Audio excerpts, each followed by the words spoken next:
সুপ্রভাত। আজকে 1 জুলাই। আজকের দিনটা একটি বিশেষ দিন ডাক্তারদের কাছে, এবং ভাবি ডাক্তারদেরও আমি অভিনন্দন জানাচ্ছি, কারণ আজকে ডক্টর ডে। সকলকেই অভিনন্দন দিয়ে আজকে ভিডিওটা শুরু করলাম। কালকে জানো রেজাল্টটা বেরিয়েছে, মানে ভোরের দিকে 4টের সময়, যে 1563 জনের বাচ্চার যা রেজাল্ট এসছে।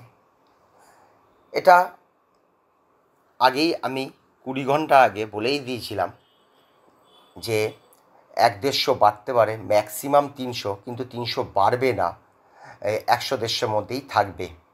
দেখো, একটা মজবুত ভিডিও বানাতে গেলে একটু সময় লাগে। আমি একজন দায়িত্ব নিয়ে কাজ করি, সেটা আমি আবার প্রমাণ করলাম।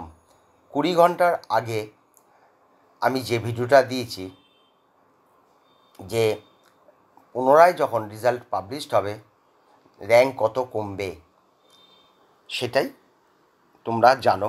লাস্ট ভিডিওটায় কালকে বলেছিলাম, যেখানে সর্বভারতীয় স্তরে সকলেই বড় বড় প্রতিষ্ঠান বলছিল অল ইন্ডিয়াতে 1000 র্যাঙ্ক কমবে এবং কাট অফ 655 থেকে 54 হবে। তারা আজকে 360 ডিগ্রি ঘুরে বলছে কোনো রকম চেঞ্জ হবে না। এবং আমাদের রাজ্যে আমি কালকে একটু বিরক্ত প্রকাশ করেছিলাম যে এরকম ধরনের বাজারের থেকে আমি দেখতে পাচ্ছি যে যারা বলছে যে র্যাঙ্ক কমে যাবে, 3-4 নম্বর কমে যাবে, তোমরা পেয়ে যাবে। তাহলে কালকে যারা ভিডিও দেখেছ, ভিউয়ার্স প্রায় 2500, তারা সকলেই জানো যে আমার কথা 101% কারেক্ট হলো। আমি বলেছিলাম 100-150 এবং শেষ পর্যন্ত হয়তো 200 চেঞ্জ হবে, কিন্তু নিচের দিকে যখন নামবে তখন সেটা একটু রেশিওটা একটু বড় দেখা যাবে। কালকের ভিডিওটা এখনও একদিনও হয়নি। দেখো, তোমরা সব কিছুই জানো, কিন্তু আসল জিনিসটা অনেকেই জানো না। একটু বলে দিচ্ছি, ওবিসিদের 2 র্যাঙ্ক করে বেড়ে গেছে।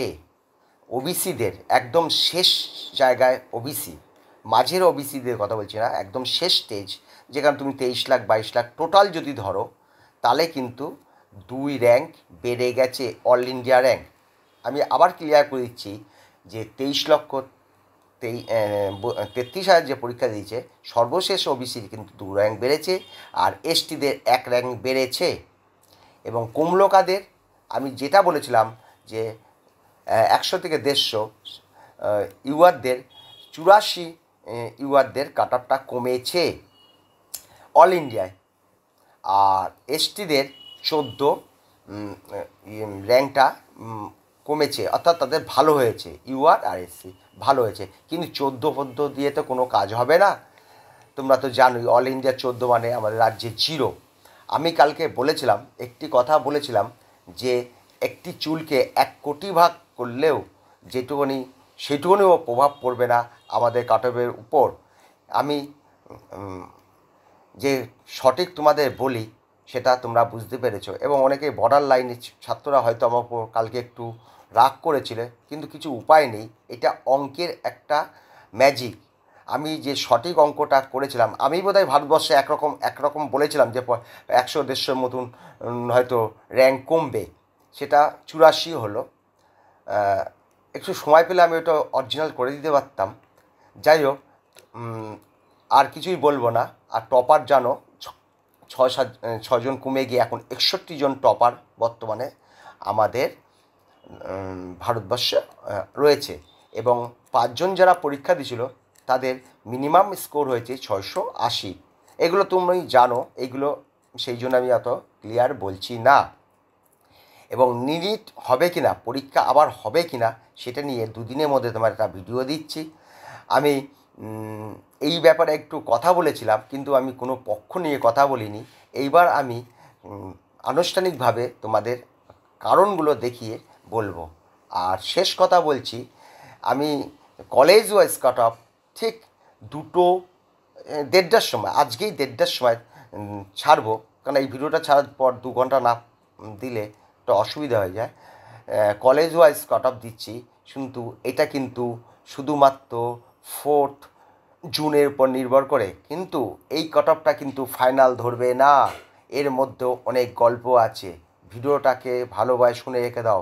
সিট ম্যাট্রিক্স দেখে কিন্তু কাট অফ আমি দেব। এটা একটা আমার মাথায় একটা হিসাব এসছে, হিসাবে অনেক পার্থক্য আসবে। 2-3 নম্বর না, বিশাল নম্বরের পার্থক্য আসবে যদি সিট ম্যাট্রিক্স আমি যে ক্যালকুলেশনে করেছি সেটাই। কেন ওই ভিডিওতে আমার ঠিক বলা নেই। তোমরা অবশ্যই কিন্তু এটা কিন্তু বর্তমান পরিস্থিতির উপর ভিডিওটা করেছি। যাই হোক, তোমাদের যে সঠিক তথ্য আমি পরিবেশন করি আজকে আমি আবার প্রমাণ করে দিতে পারলাম।